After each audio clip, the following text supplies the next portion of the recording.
40,000 entrepreneurs try out for Shark Tank a year. 80 make it on air, 40 get an on-air deal, 20 actually close that deal. Everybody exits their business. You're going to be forced out at some point. I can do 10 times the work that I could do just 2 years ago. You got lucky, and now you believe you're excellent because you got lucky. You were born on third base and thought you hit a triple. Ready to revolutionize your content game? Meet Modern IQ, the AI tool that creates SEO optimized, plagiarism-free blog posts with just one click. No more writer's block or endless hours of content creation. Generate high-quality articles that boost visibility, save time, and slash marketing costs. Whether you're a startup or an established business, this tool is your content team, marketing expert, and SEO guru in one. Click on the link in the description to claim your free article and join forward-thinking entrepreneurs who are working smarter, not harder. The future of effortless marketing is here. Are you ready to dive in? What does it take to launch 7 companies, land a deal on Shark Tank, and successfully exit 6 businesses, including 2 to public companies? Today's guest has done it all. With experience across tech, AI, consumer goods, and manufacturing, he's built and sold businesses by focusing on what really works. In this episode, we'll dive into the smartest ways to scale, when to sell, how to structure deals, and the mindset needed to build a lasting business. I'm Linda Vo, and this is Inspired by Success. Please welcome to the show our guest, Anthony Franco. Hello. Hi, Anthony. Tell us, you've built and sold multiple companies across different industries. What's the biggest lesson you've learned about entrepreneurship that you wish you knew earlier? Oh, the biggest lesson about entrepreneurship is it's lonely. And I don't know if it would have changed my trajectory. I don't know if I would have changed anything, but you go into, first of all, I didn't go into entrepreneurship. I became an entrepreneur because I needed a way to earn a living, and I'm terrible an employee. I'm an awful employee. So it was the only way I could earn a living. And then all of a sudden I woke up one day and it's like, wow, I'm an entrepreneur. But going along, the counterintuitive thing is it's an extremely lonely way of life.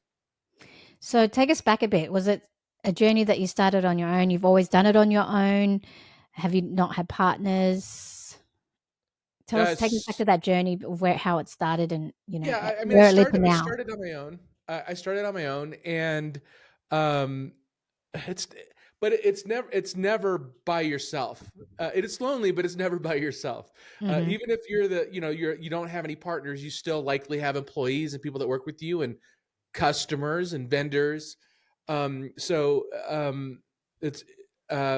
But from a partnership perspective, I started by myself, started my first couple by myself, and then just realized it's better to do it with other folks that have that balance your skill set. Partnerships can be incredibly valuable and also incredibly destructive. So you have to pick. It's like picking a spouse, if not even harder, because you have to pick people that you have you balance each other well, but you also have very similar value systems. Yeah, that's true. And to have a lasting business relationship takes a lot of different compromises, definitely different skill sets as well. And I've heard people have things go wrong and they don't last, and then it just affects the business. But I'm curious about your journey with the Shark Tank experience. Can you tell us a little bit about that, and how did that start, and what was it like? I was in about five years into my CPG company, and realized that we had some products that made sense for Shark Tank. And a lot of people, when they heard me talk about the product, they're like, you should be on Shark Tank. And I think every founder secretly wants to go on Shark Tank and then doesn't want to go on Shark Tank. Like you're putting yourself out there in front of millions of people, in front of the five amazing investors. So it's scary. And I tried out again and again and again. And then finally on the 5th try, I told them, like, I'm not going to try out anymore. I'm like, I need to move on. And they said, okay, you're in. Is that with a different product or the same product? Same product, just perfecting the pitch and it's entertainment, so you have to figure out the angle that's going to make sense for the producers to get you on. So it was just me refining the pitch over and over again and the angle that I was going in on. Um, and yeah, so they did an amazing job of background checks to make sure I wasn't a bad guy.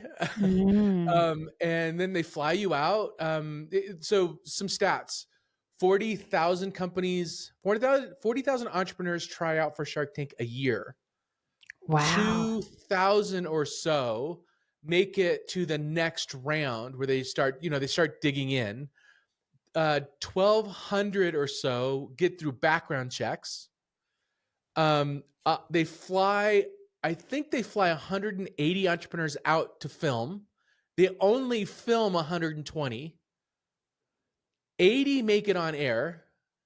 40 get an on-air deal, and 20 actually close that deal. So out of 40,000 entrepreneurs that try out, 20 actually get money from a shark. So it's the odds aren't in your favor. Like if you're looking for this to save your business, there's probably better shots out there for you to do it. I guess it also gives you a lot of coverage in PR too, because I've heard of instances where people just go on there just I think to get brand recognition for their brand as well, and even if they don't get investments or capital, it still blows up their business afterwards. Do you reckon that happens? Because Oh sometimes yeah, for sure. the judges make unrealistic expectations, and they want the majority of the times it's just some of them are fair, but some of them are just unrealistic. What are your thoughts on that? So it's 15 minutes of primetime airtime on a major network. Like it's kind of valuable if you were to buy that commercial, it's millions of dollars, right? Definitely great exposure. And it's, if a shark invests in you or says nice things about you, it's validation in your company. So it helps you with that social proof. And then if you do get the deal, Kevin O'Leary helped me get social exposure through his networks and on TV. So he mentioned us quite a bit. So yeah, it's definitely a PR game. The PR is way more valuable than any investment that a shark's going to give you. I do know founders that have that have gone on saying they're never going to take a deal. They're going on for the PR. I think that's disingenuous. There's something wrong to do it for that reason. If you're going to go on, take the investment and work with a shark. If they give you an investment that gets them on your cap table, it's likely going to be worth it. Yeah, and it's going to help you grow and connect with the network that you need to expand even more as well. Yeah, exactly right. So tell me, what industries do you focus on now? Because you've had multiple different industries. What do you think is like a good industry now, especially with AI and the landscape now? Do you think, CPG industry is still strong, or like tech industries or manufacturing? What industry do you favor the most right now? So you're asking me as though I'm an investor. I'm not an investor. I'm a terrible investor. I don't think there's a bad industry unless you're in. I really don't think there's a bad industry. I know somebody that's making handmade leather bound Christmas bells with sand cast brass bells, and he's crushing it. So I know somebody else that's making a thing that sits on a table that spins around on a table, and it's for marijuana, and they call it the Blazy Susan. I think it's a terrible idea, but he's crushing it. So what does it do? Does it just it spins the marijuana or something? So if you're sitting at a table and so I don't smoke pot, even though I'm in Colorado, but apparently you sit it in front of a table during a party, and you get the paraphernalia and you spin it and you get to the other side of the tray, and it's for social pot parties, I guess. And he's crushing it. So I think if you have a passion for a product and you can prove there's a market, it doesn't really matter the size of the industry or the competition. If you can come at it at a unique angle, you got a shot. With you launching all these different businesses previously, how do you decide which business opportunities are worth pursuing and when to give up? I gotta believe it. I gotta believe that I can be different in it. So a lot of it is gut. I know, and again, I wouldn't say that I'm not unique, but it's also not how all entrepreneurs think about it. A lot of entrepreneurs will look at it and will look at the size of the market. They'll look at a lot of data. They'll look at consumer sentiment. They'll get a lot. They'll navigate. They'll analyze their way into a company. And there's Mm. other founders that they just believe that they have something that they can offer the world that's different, and regardless of the data, they're going to do it anyway.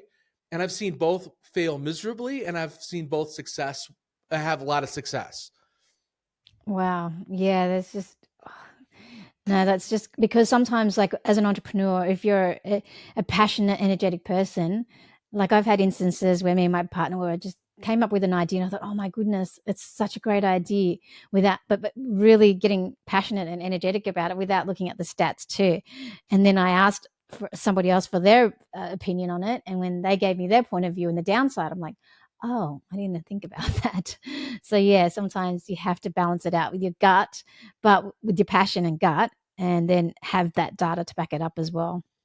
Yeah, absolutely right. And as many people that'll tell you it's a bad idea, you'll get the same number to tell you it's a good idea. Yeah, that's So true. you got to be careful about, you want to solicit feedback, but the best feedback that you can get, here's a nugget I give all entrepreneurs. The best advice you can get isn't advice. Try to sell it before you have it. And if somebody's opening their wallet, you have validation. So sell it. See if you can get somebody to buy it from you. And Mm. or at least indicate, like, give you their email address, or fill out a form. Like, if you can get somebody to move in your direction, it's an indication that you might be on the right track. Yeah, that's a good point. The validation part too. And speaking of before, when you were saying that you knew people that did these certain products, even though they're very niche, for me, it's successful business because I read the book Millionaire Fastlane by MJ DeMarco. And one of the key points that resonated with me the most was like scale. Now, if you can scale and multiply what you've done and built the processes in place, that's where the money comes in too. So when it comes to key numbers, you, how do you know when a business is truly ready to scale in your experience?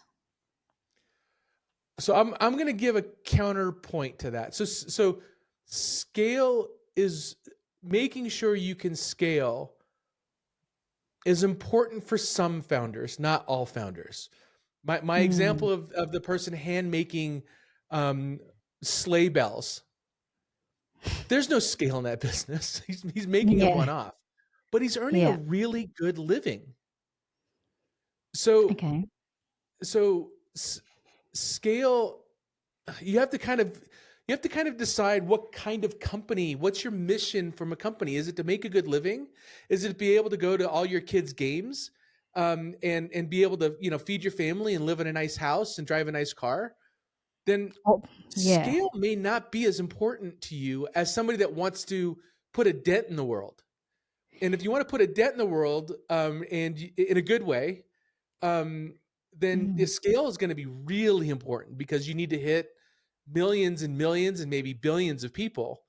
And so being able to do that, being able to reach, 100 million people is going to be expensive. So you better have good systems in place and a good understanding of how you're going to scale to that size. wow. I never thought of that because, yeah, that's so true because some people build a business as a lifestyle business and they don't want that extra scale. And yet, depending on what you want and the lifestyle you want, whether you're going to build generational wealth and leave an impact or not, or if you're just comfortable having a lifestyle business, that it totally depends on that. Most founders fall in the comfortable lifestyle business. Most, over 90%.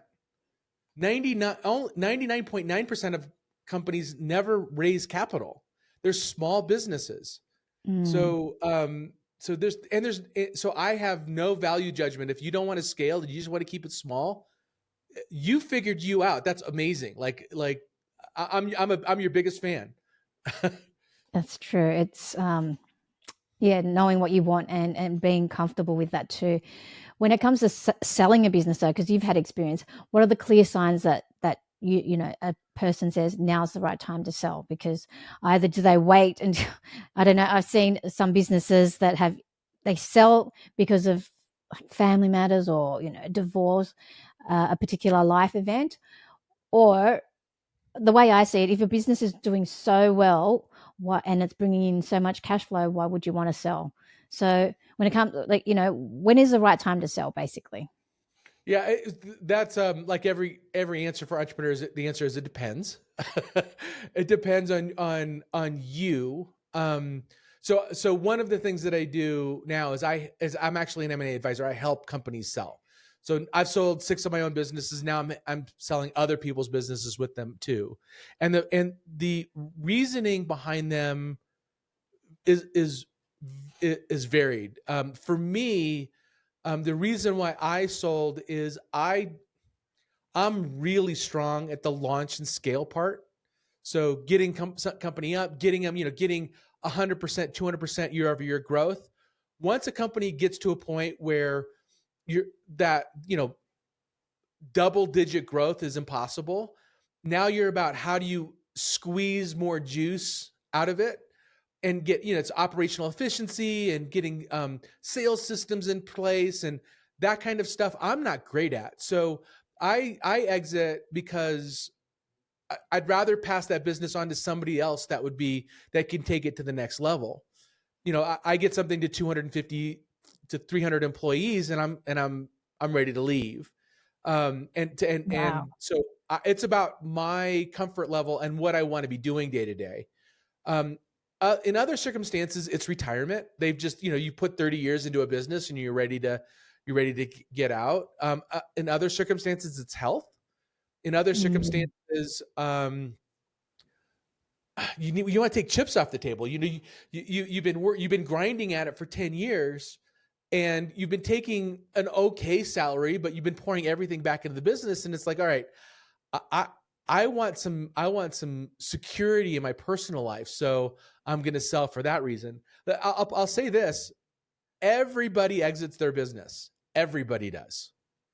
At some point, you're either going to get hit by a bus or market conditions are going to change and it takes it from you. So essentially planning for your exit means taking control of how you exit because you're going to be forced out at some point. Yeah, that's very interesting. Let's go back a bit because I'm curious to know when you're scaling from startup to growth stage, you mentioned 300 up to 300. That's a lot. What hires do you prioritize first and why? Because I've heard it on other podcasts about business podcasts as well. Like as a founder, you hire like a person that oversees all the staff. I can't remember. My mind's a bit blank, but the operational person that hires the staff. Operational Or officer, yeah. do you prioritize? Yeah, is that what you prioritize first, or when it comes to scaling? Um. So let me think about that question. So I'm going to give you my standard answer. It depends. um, the the truth is, if you want to scale your business fast, you're going to need outside capital, and that makes your first few hires different than if you are just bootstrapping a business and slowly growing it. So scaling fast, somebody that if you're not exceptional at sales and or hiring or talent acquisition, you need to find a counterpart that is.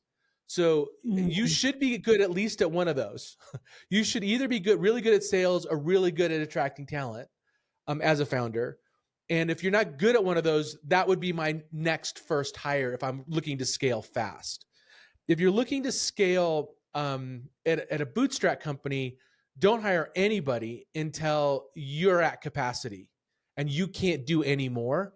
And then figure out what is the least valuable thing of my time, but is also necessary, and then hire for that. Yeah, that's what I had to do too. I'm just curious to know, like, do you like launch a business with the pure intention of scaling? Because there's a book that I'm yet to read. It's called Built to Sell. Is that your intention when you launch business that the end goal is to get as much processes and systems and the right people in place in order to sell. That's your your mindset when you launch a Actually, business? counterintuitively, no. Um, so I'm a builder. So I think entrepreneurs like me are kind of blue collar entrepreneurs. We want to get in and build. We want to build stuff. So a product or service, or we want to solve problems. Mm, And those kinds of entrepreneurs don't enter a business in order to get rid of it, in order to sell it. They get into it to build something exceptional, to do something that can make a difference, or to can solve somebody's pain. So, and it's capitalistic and make money, right? So, but it's money is not the leading. Is not the headline of the start of the business. It's the third paragraph. The headline of the first couple of paragraphs is, what problem am I solving and who am I solving it for? And is it, and can I get, and then can I also make money at it? And all those pieces need to be there. And then it's a business that I would start. okay.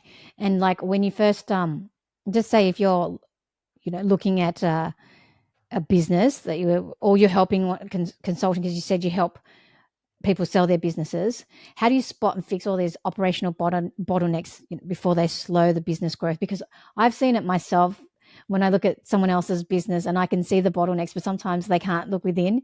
And it's, like the small businesses, for example, they don't hire a replacement of them. Um, but that's one key factor. But what are the other key factors that you've seen, that bottlenecks of businesses that slow them down? Yeah. So the number one bottleneck of founder led businesses is the founder. Mm, Period. Don't need to go mm, any. Don't need to look any further than that. It's the founder not willing to or not able to delegate, and not willing to or be able to create a system that where it could take them out of the role of doing all the important things of the business. You'll often hear founders say, "I would delegate, but nobody does it as good as I do." yeah. Right. That's what delegation is. That's exactly what it looks like. They're not going to do it as well as you. So your job is to build training or systems, or figure out a way to get them to as close to you as possible without being perfect. Remember, when you started the business, you sucked at everything too. And so you need to Mm. give somebody the ability to suck at it for a while, to grow into the role and be exceptional at it. Eventually, they'll get better at it than you. Yeah, I totally agree on that. And I've read books about that too. Like a really good book is Buy Back Your Time by Dan Martell. And I was implementing that for my business before too, just getting rid of the bottlenecks, things that just admin tasks, like the small, low value tasks, and just filming myself and just training my VA to do it. And it's just been a game changer once you can free up that time. Because It's painful if you though, can, right? It's yeah, painful to exactly. that process of training somebody else to do it. It's not the fun part of the job. Yeah, but it works out in the long run. So that time and investment in that like in that a little bit of time that you're going to invest in that training is going to go a long way. Because I've seen it even with my friend in finance as well. She's just relied on one person, and then because she's relied on that one helper, it's just now it's just that helper's got a bit out of control with demands as well. So, and I said you're going to have to train other people and other staff, and no matter, like, because she works as well really hard, and I see it and I feel like, yeah, there's definitely better ways, and systems, having those systems really helps. So, can you elaborate on systems that have worked for you in order to scale and be replaceable? Because my systems are simple and basic, like I loom and I train and it's all virtual, but and documentations is really important, and a workbook. But has that helped you in terms of with the multiple businesses that you've launched and scaled? What is something that you do the same consistently that's helped as well in terms of the systems in place? So the things that used to work for me no longer are applicable. Oh, why is Um, that? AI has really changed the Yes. game. Um, Yes. I can do 10 times the work that I could do just 2 years ago. So, I could operate much more efficiently than I ever have. And so I look at AI as having some intelligent digital workers that can help me do the things that I want to do without having to hire an assistant or a VA. Now, not everybody's that way, but it is true that AI is not going to replace jobs. It's just going to make people way, way more efficient and Mm. way, way more productive. Yep, I So agree. I'm still kind of exploring. We're in new terrain here. I don't know how to answer the question, what would I do in order to scale? I would probably hire a couple people that are really good at prompt writing and really good at implementing AI. And that comes down to actually just being good at two things: writing down instructions in a step-by-step way and being a good writer, almost a journalist.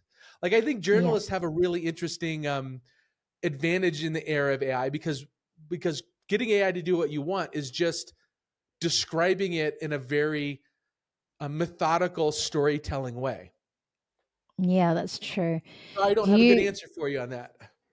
No, no, I totally agree on that. Like the efficiency and the like being so productive because of AI. I mean, we can also be complacent because in the world where everything is done for you, I just wonder how, like like the people that are driven can get so much more done, whereas the people that are complacent could be also yeah. It's just a thought. But are there tools?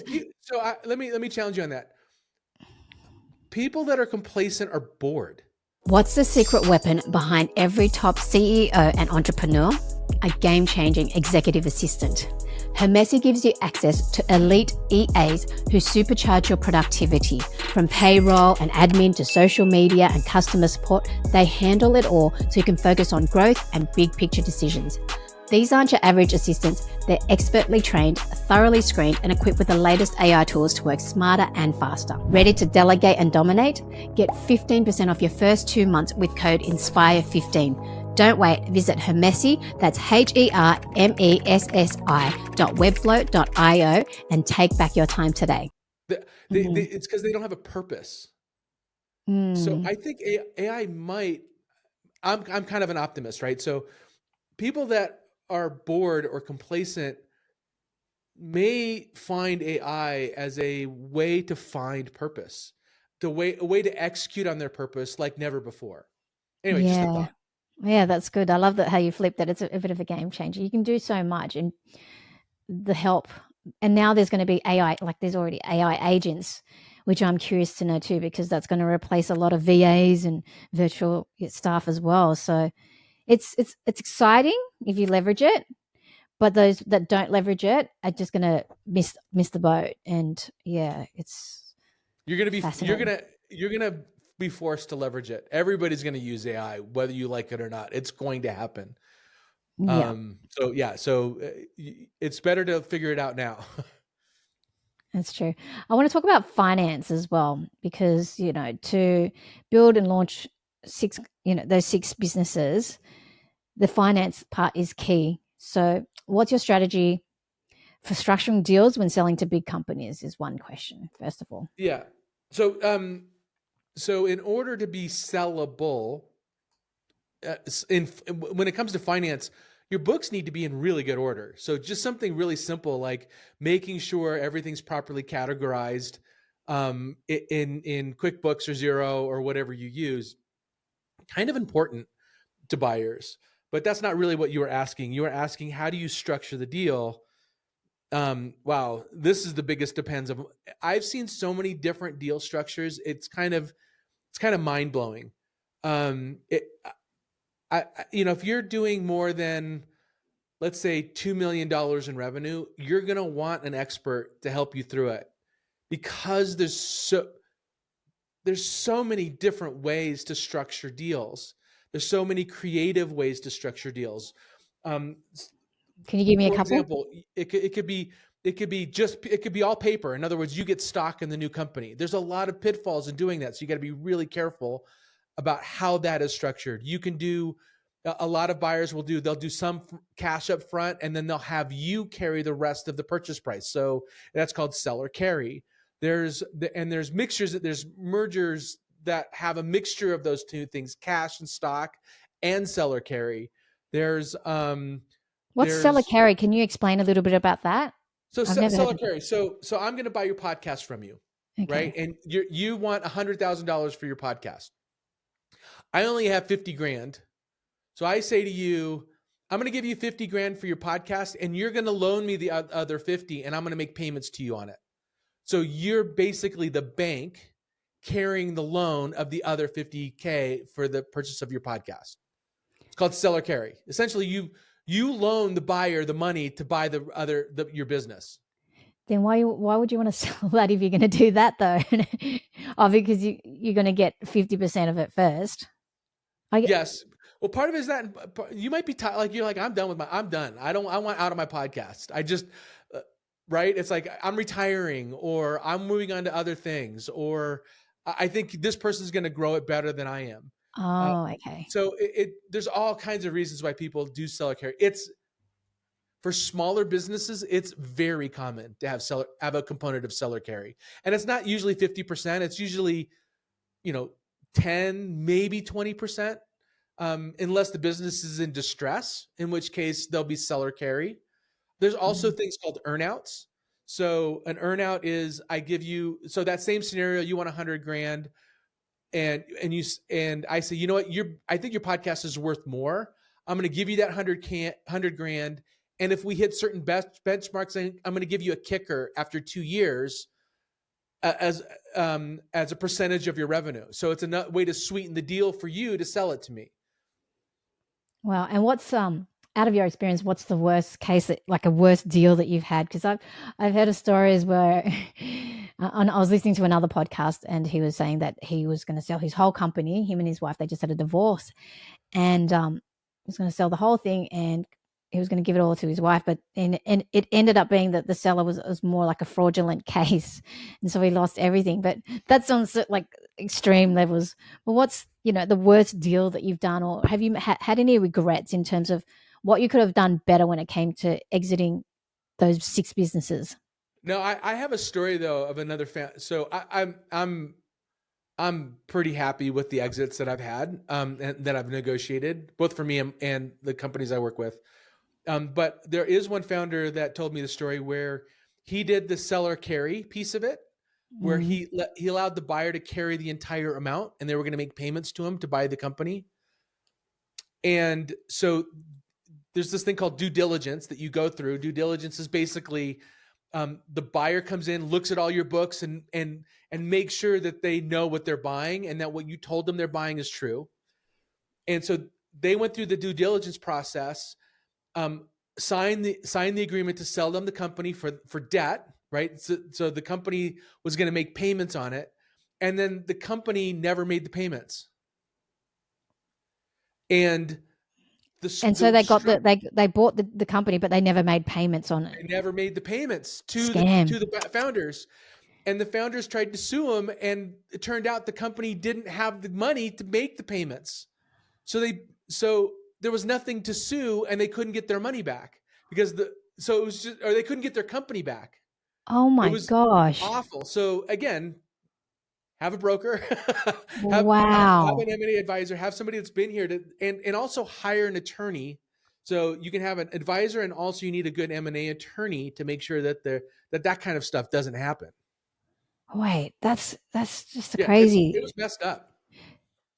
So they must have really been good scammers, the buyers, because hang on. So the sellers would have had to do their due diligence on their part too, and Bingo. they didn't That's do that. that's what didn't happen. You also need to do due diligence on the buyer.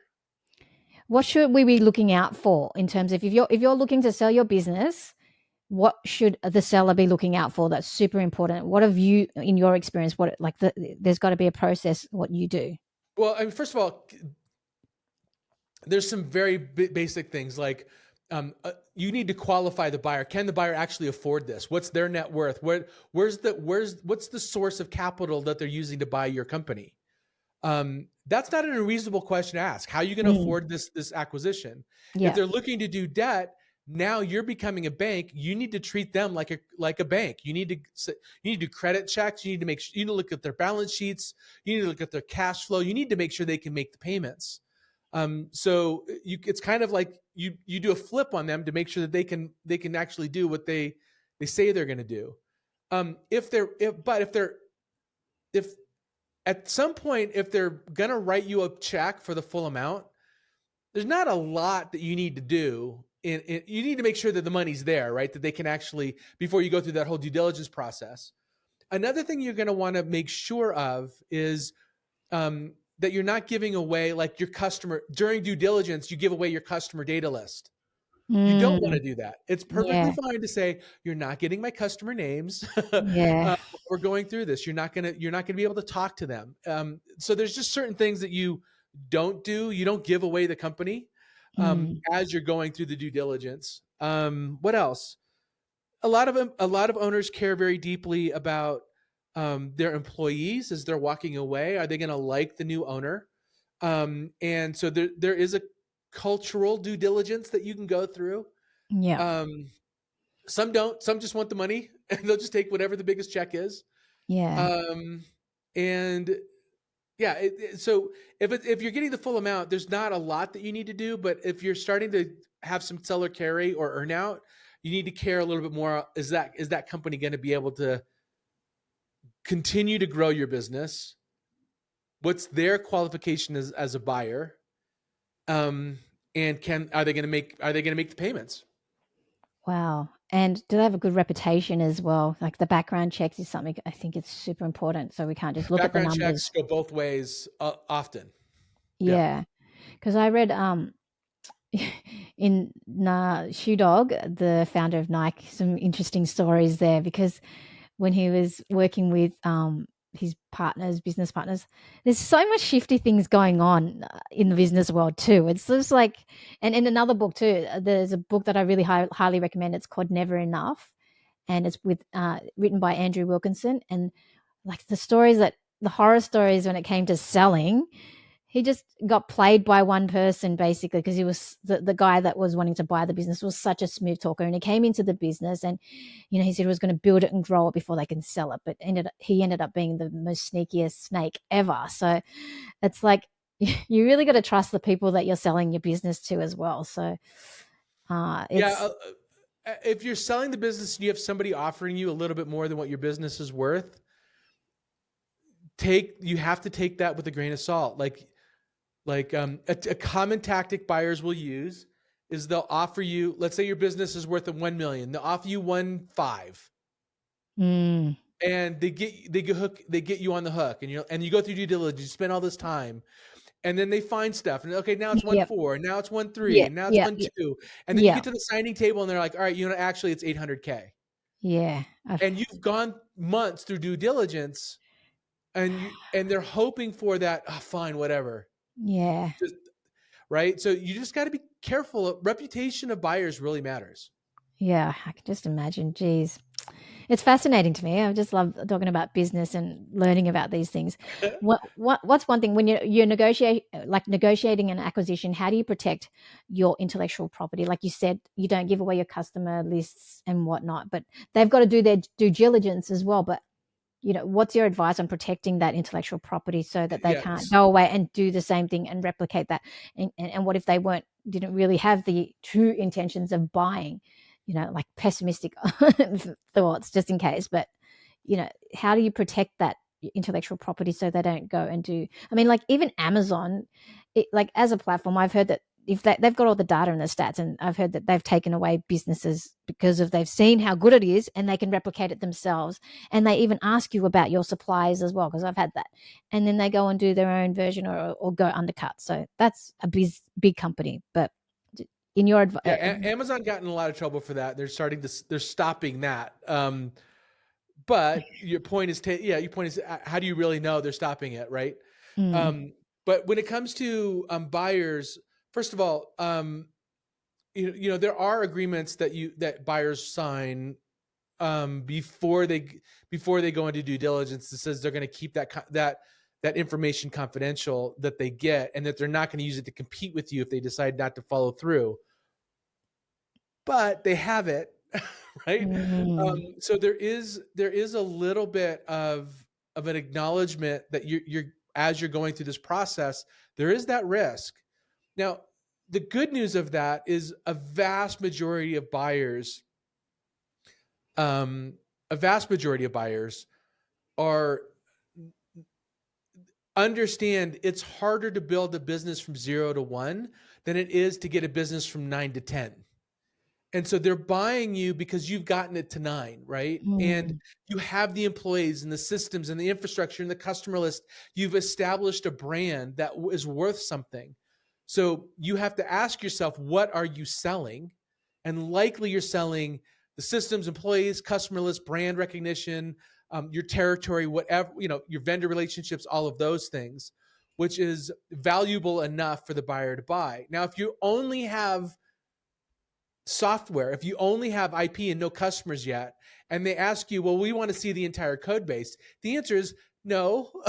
Like, we're not going to give you that. We're not going to give you the trade secret during due diligence. Yeah. So you just have to understand what you're selling. Okay, let's also take it back. If you're curious to sell your company, where's the first place to start to find these great buyers? Because you've had experience, you probably got your network already. But for those that don't, where's the first place they can start So, to find someone so reputable as well? yeah, if your business is, say, shy of $2 million in revenue, there's one website called Biz Buy Sell. There's businesses on there for 20 grand. There's business on there for 20 grand. The seller will carry all of it. Mm. So there's some deals on there, and you can put your business on there as well. It's a good site to start. If your business is worth over 2 million, you're likely looking for a business broker or an M&A advisor. Sometimes you can find a good M&A attorney that also has a small buyer list that might be interested. But at that point, you've built your business. Trust this piece of it to an expert. I would just say trust it to an expert. What does M&A stand for? Mergers and acquisitions. So it's a fancy term for broker, Okay. business broker. Yeah. That's interesting.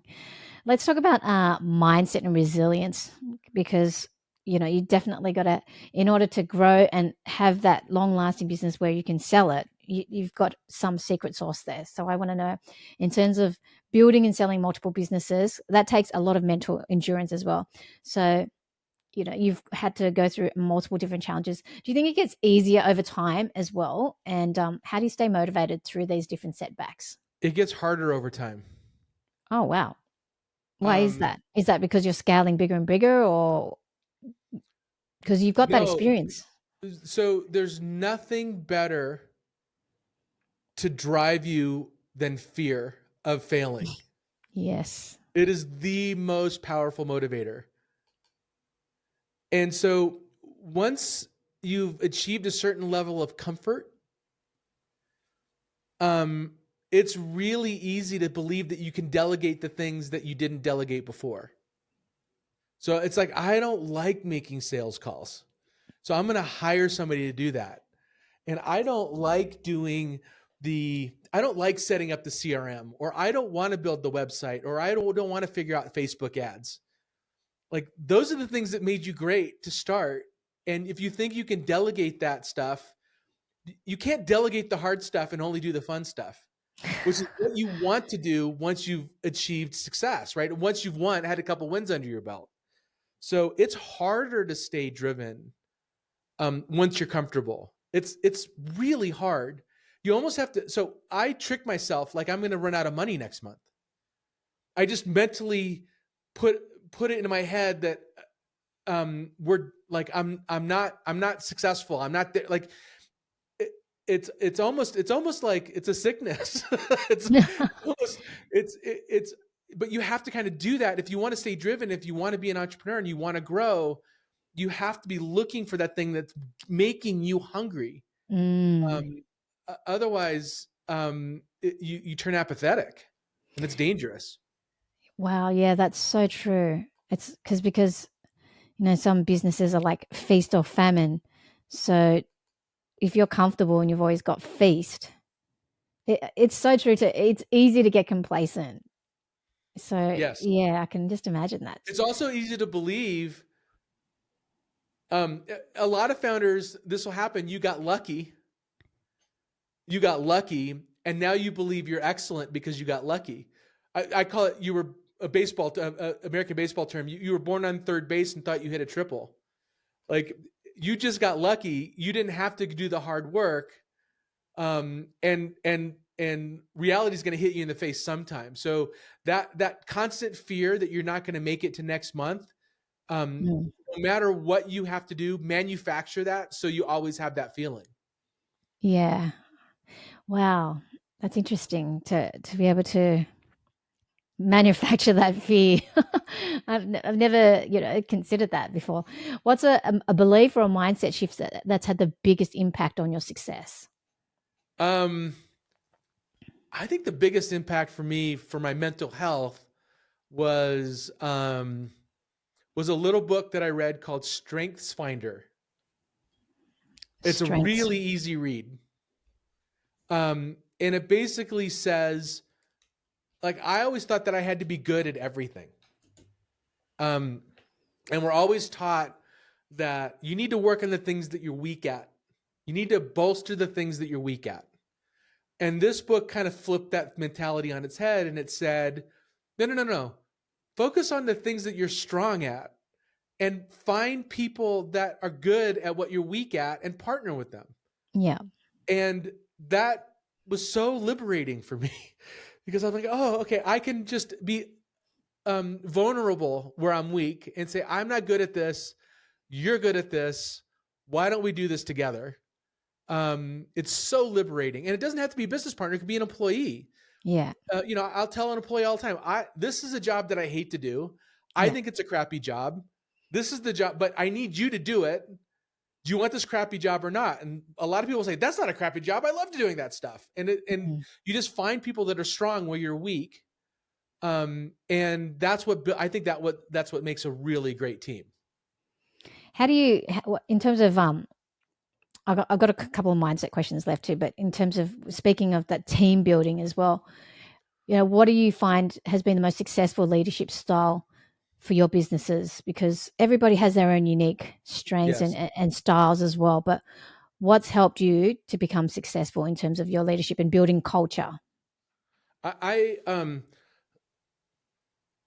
love this phrase. I don't know how I came across it, called servant leadership. I that so resonates with me. It's like, you as the quote leader, you're responsible to serve your customers and the people that choose to work with you.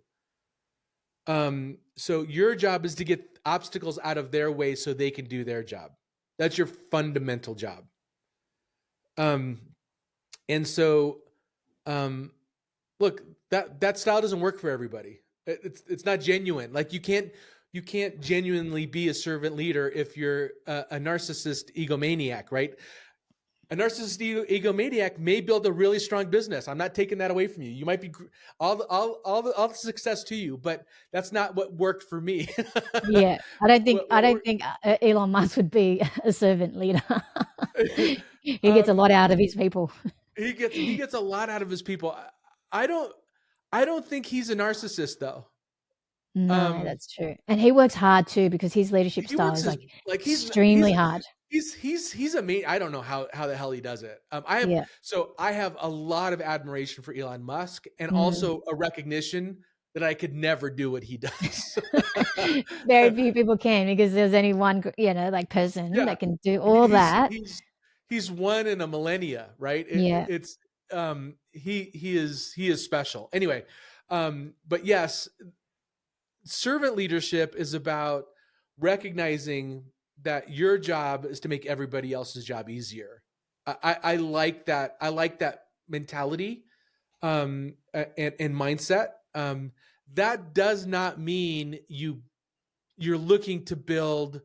You're looking for a fully collaborative environment. Collaboration doesn't build success. It does not mean. What do you mean, though? Collaboration doesn't build success. Why? Collaboration. I'm sorry. Consensus. Sorry. Consensus does not build success. Collaboration does. Consensus does not. Okay. When you talk about consensus, it's just like everybody's agreeing to what you want to do and not having their feedback and input. We're not going to move forward until everybody agrees this is the right way to go. Oh, okay. Yeah. That's consensus. Mm-hmm. Collaboration, sorry, I messed that up. Collaboration is, hey guys, here's a problem that we're experiencing. I want everybody's feedback. Okay, I've heard your feedback. We're going this direction. Everybody get behind it. That's everybody doing this, even though they're not may not agree with the direction. They or they may not agree with the solution. They're agreeing to get behind your direction. That's consensus or collaboration. Sorry, I'm getting those mixed up. Um, anyway, No, I so understand. Yeah. so getting back to servant leadership, it's building, it's collaborative, not consensus. It's also everybody doesn't get to do what they want to do, and you do need systems and structures in place. You need architecture of the business in order for everybody to know where they operate and what their domain is. But still, it's your job as the servant leader to build all those things so everybody's happy in their job.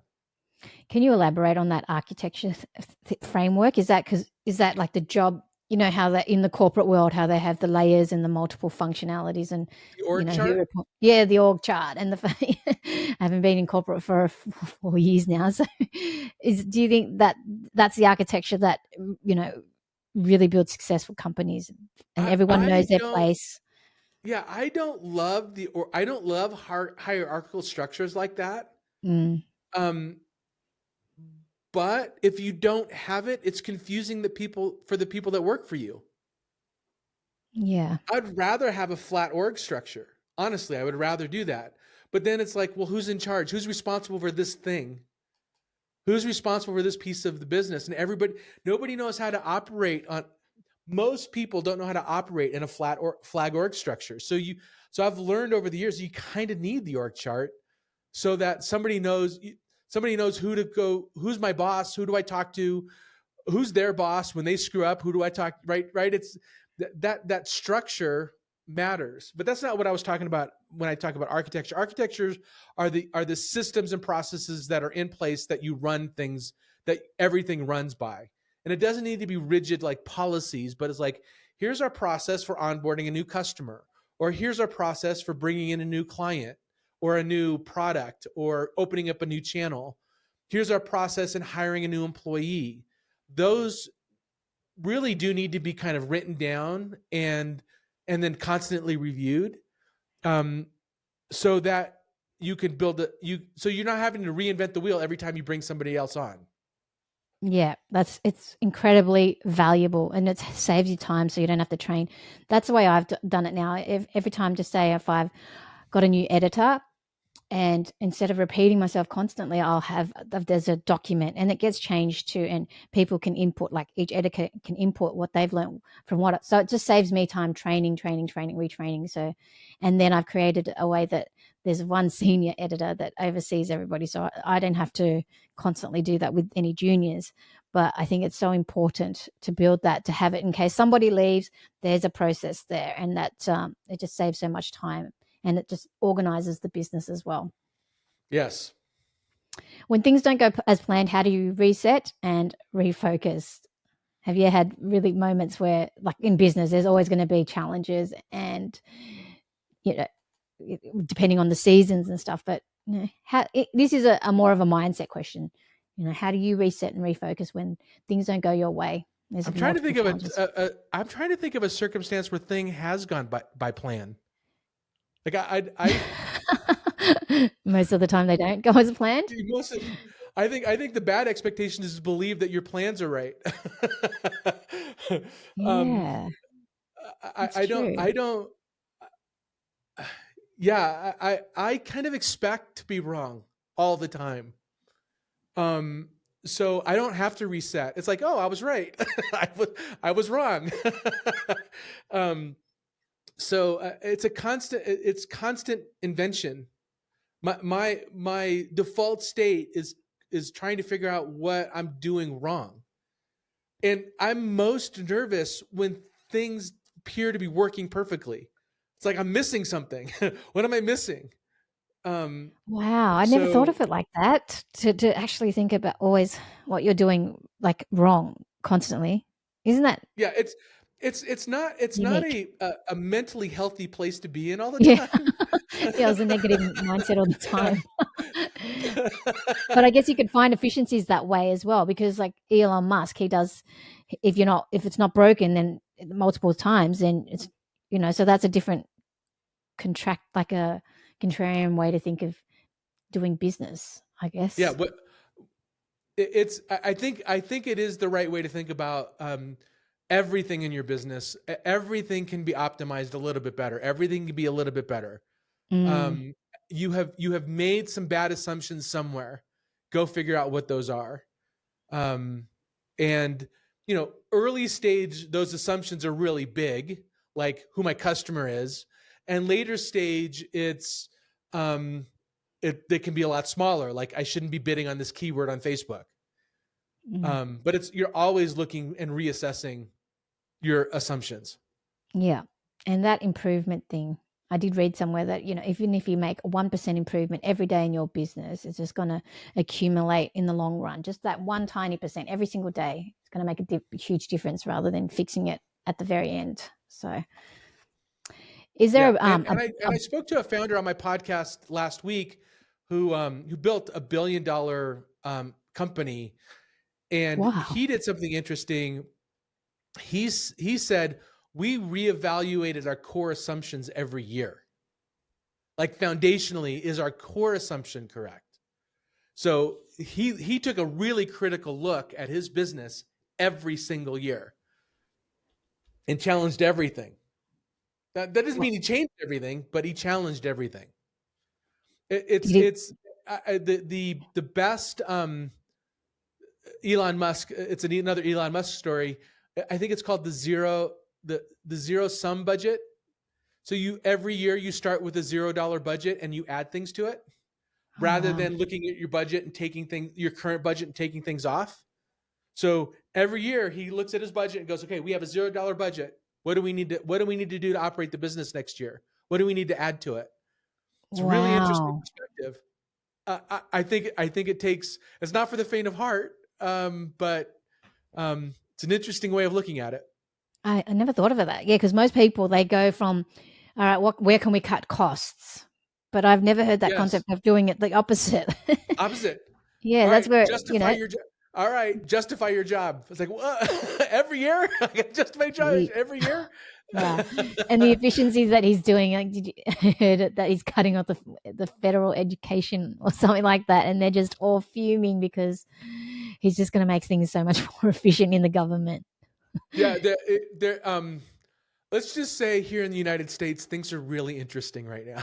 Yeah, it's so polarized. I can just imagine how people are on edge. I mean, when he took over Twitter, so many people got fired, but he still kept it going, and it's grown. So he's just got rid of all the complacency and the overspending and It that. hasn't. So it's really interesting. So if you, um, I don't want to get too political here, but a lot of his detractors are saying, well, revenue got cut in half. Like Elon Musk, congratulations, you cut revenue in half. You took it over, and the business tanked.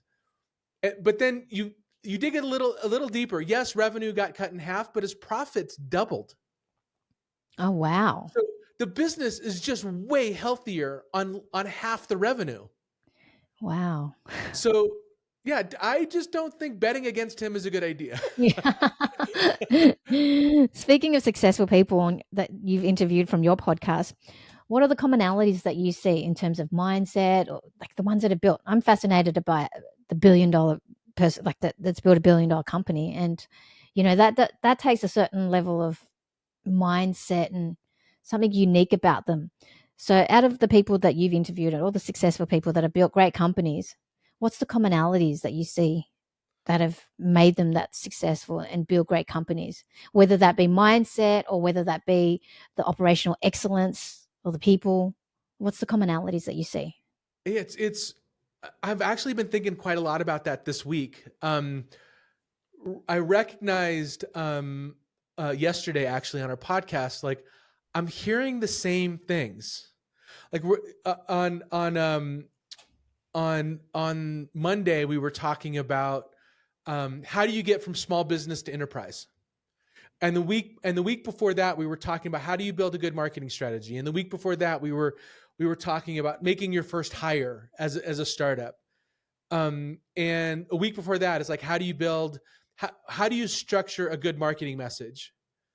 And I mean, all those various different things that we're talking about, the fundamentals still come up every single time. So what What are I'm they? recognizing is there are some fundamental truths about entrepreneurship that if they're there, it doesn't mean you're going to win, but if they're not there, it means you're not going to win.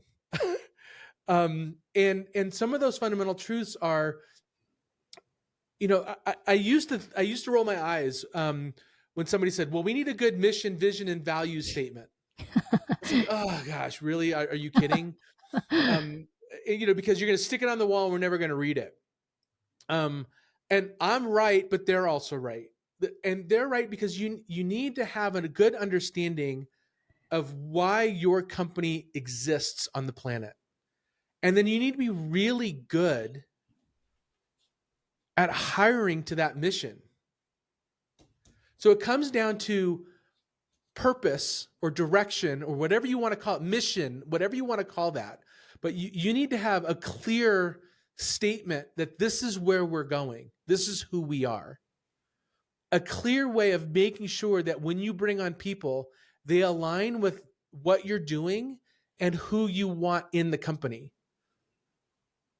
And they have really good systems, and they value the mission and people first and second. The third thing they value is profitable revenue. So revenue's in the mix, but it's not at the top. Interesting.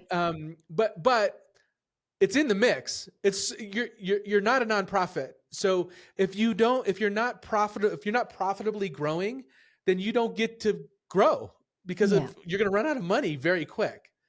So those are the three things that really stuck.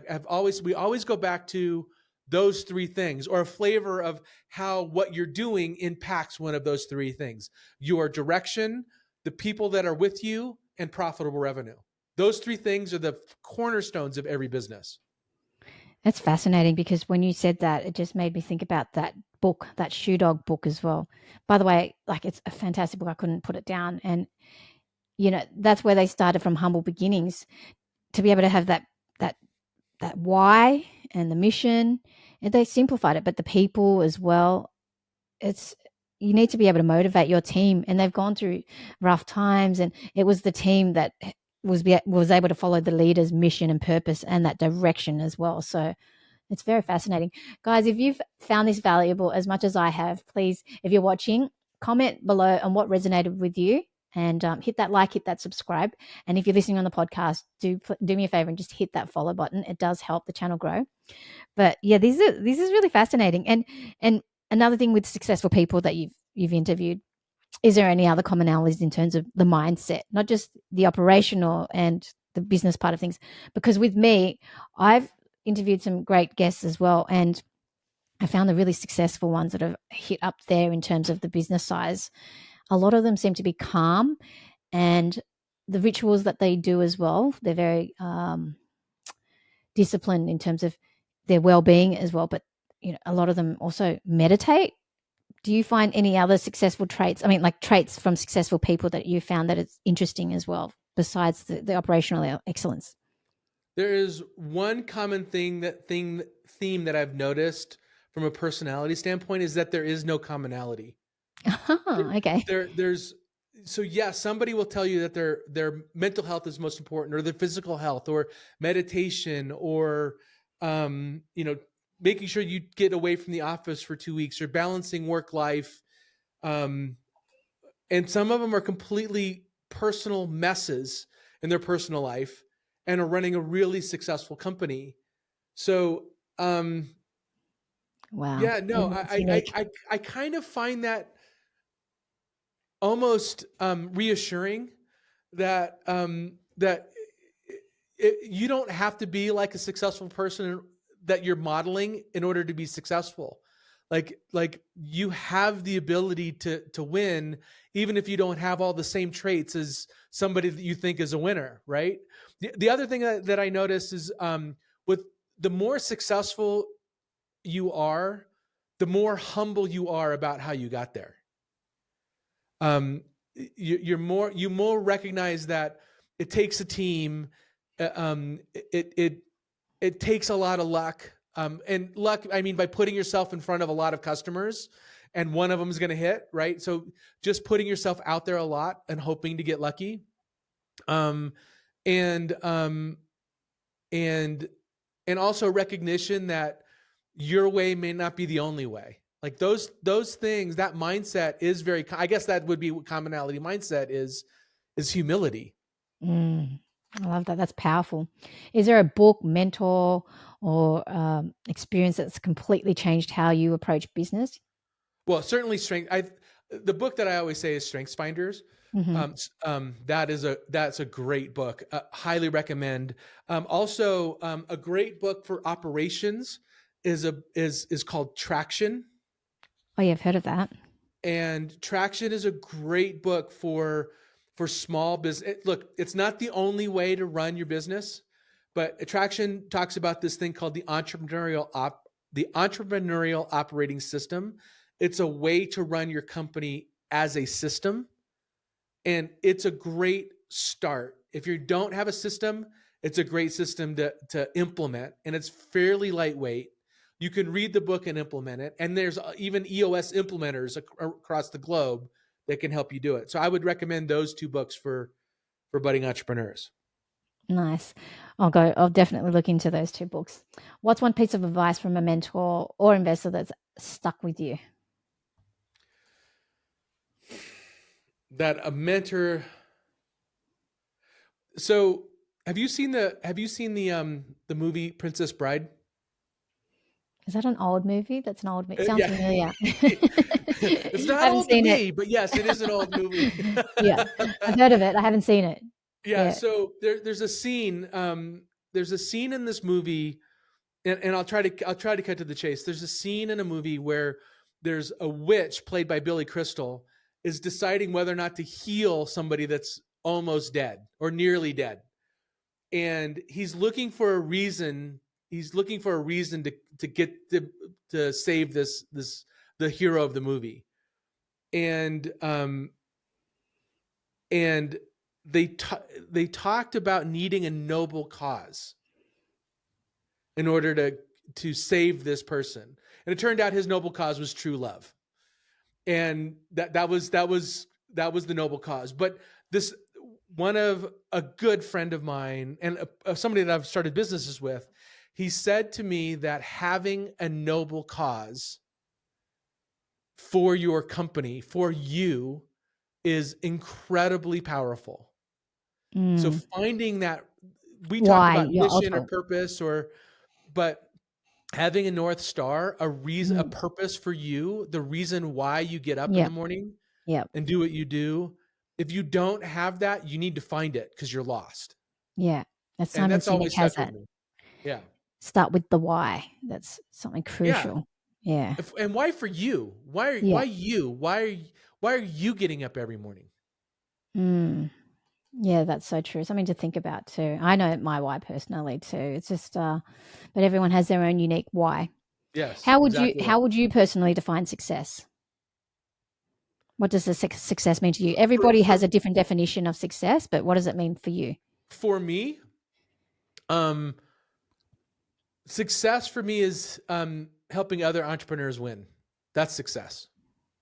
I like that. That's very beautiful. This has been really a very valuable conversation. I really enjoyed it. So, Oh, thank is there you. any piece That of was fun.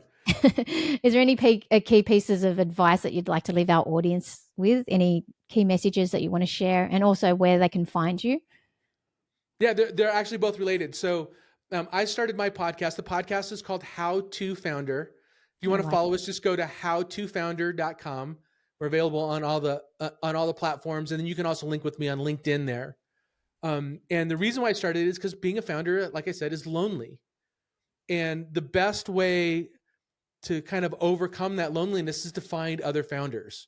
So our podcast is, we talk about tactics, but in reality, me and Chris are just some blue collar entrepreneurs that just like to have fun and hopefully are your virtual friends in the entrepreneurial journey. but also go get involved in the entrepreneurial community wherever you're at. It exists. Go to Meetup or LinkedIn and go hang around other founders. It is incredibly healing when you're around other people like you, because let's face it, we're a little bit off. and being around other people that are a little bit off is good for the soul. I like that. I'll make sure that I'll leave that in the show notes as well.